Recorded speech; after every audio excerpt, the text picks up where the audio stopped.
जय हिंद। बुंदेलखंड न्यूज 24 में आप सभी का स्वागत है। आज मैं आपको इजराइल फिलिस्तीन के बीच चल रहे संघर्ष की शुरुआत से सरलता से पूरी बात समझाता हूं। सोमवार को रमजान के पवित्र महीने पर जब फिलिस्तीनी मुसलमान अल अक्सा मस्जिद में नमाज पढ़ रहे थे, लगभग 70,000 फिलिस्तीनी मुसलमान वहां इकट्ठा थे। उस समय पर जो इजराइल के सुरक्षा बल थे, उन्होंने फिलिस्तीनियों पर रबर की गोलियां चलाई और इन गोलियों से जो फिलिस्तीनी थे लगभग 150 के आसपास घायल हो गए। इनमें से 83 की हालत तो काफी गंभीर थी। और ये जो फिलिस्तीनी थे, रबर गोलियों के कारण से इनकी आंखों पर काफी चोट आई, इनके चेहरे पर काफी चोट आई। लेकिन इसके बाद इजराइल हमला करके शांत बैठ गया। लेकिन फिलिस्तीनियों का आक्रोश बहुत ज्यादा बढ़ गया।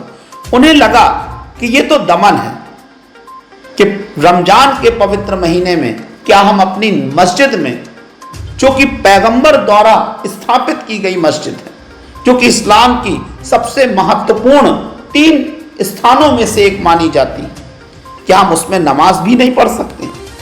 बस इसी बात को लेकर उनमें भारी आक्रोश फैल गया। इधर इजराइल हमला करने के बाद आराम से शांत होकर सो गया, क्योंकि उसे लग रहा था कि फिलिस्तीन के पास तो कुछ ऐसा है नहीं कि वो बदले की कार्रवाई कर पाए। उसकी सुरक्षा एजेंसियों को भी इस बात की भनक नहीं थी कि फिलिस्तीन भी हम पर हमला कर सकता है।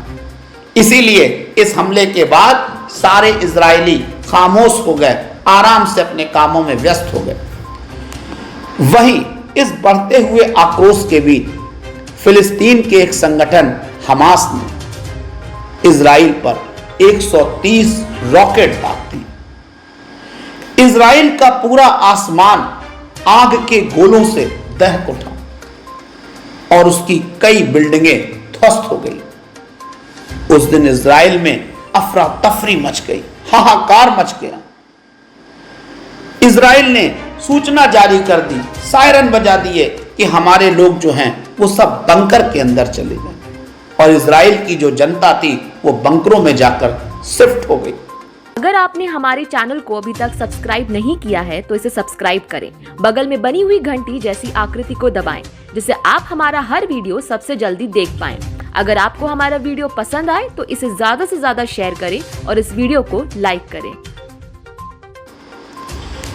लेकिन वहीं इजराइल के जो प्रधानमंत्री थे, जो सरकार थी, उसने ये कह दिया कि ये हम पर जो फिलिस्तीन ने हमला किया है, हमास ने जो हमला किया है, हम उसका 10 गुना ज्यादा करारा जवाब देंगे। और इसके जवाब में एक बार फिर से इजरायलियों ने फिलिस्तीनियों पर गाजा पट्टी इलाके में एयर स्ट्राइक शुरू कर दी। जबरदस्त तरीके से एयर स्ट्राइक की गई, जिसमें काफी संख्या में फिलिस्तीनी मारे गए।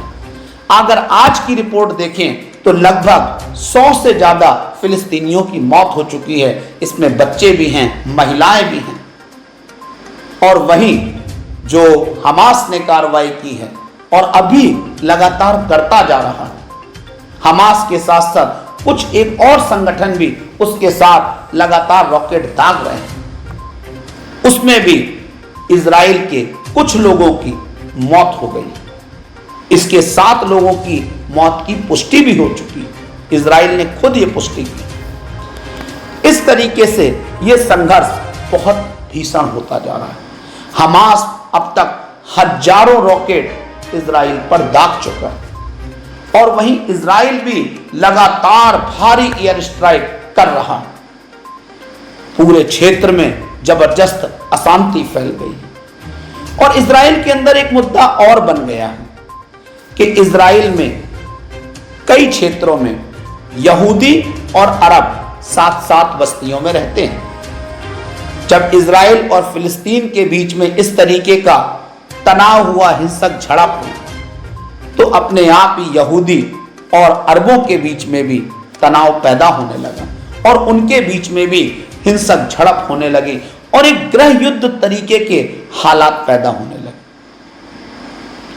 अमेरिका की तरफ से बयान आया कि इजराइल को अपनी सुरक्षा करने का पूरा अधिकार है और अपनी सुरक्षा इजराइल करेगा।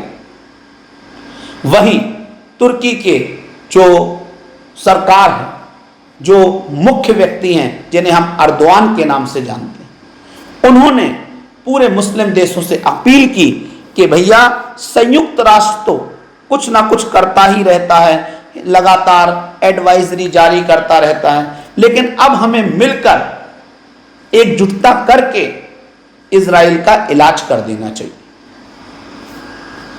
परंतु अब तक कोई भी मुस्लिम देश खुलकर सामने नहीं आया, केवल सब तरफ से निंदा की जा रही।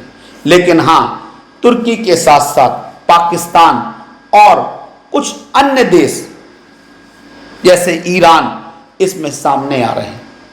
हो सकता है कि अगले कुछ समय में ये जो संघर्ष है एक युद्ध का रूप भी ले सकता है, क्योंकि अगर पाकिस्तान की सेनाएं या फिर तुर्की की सेनाएं साथ में या संयुक्त मुस्लिम देशों की सेनाएं इसमें कूदती हैं तो यकीनन ये जो स्थिति है ये बहुत विकराल हो जाएगी। अब आने वाला समय ही बताएगा कि आगे क्या होता है। इसकी हर जानकारी लेकर हम आपके पास आते रहेंगे, आपको जानकारी देते रहेंगे। आज के लिए इतना ही। जय हिंद।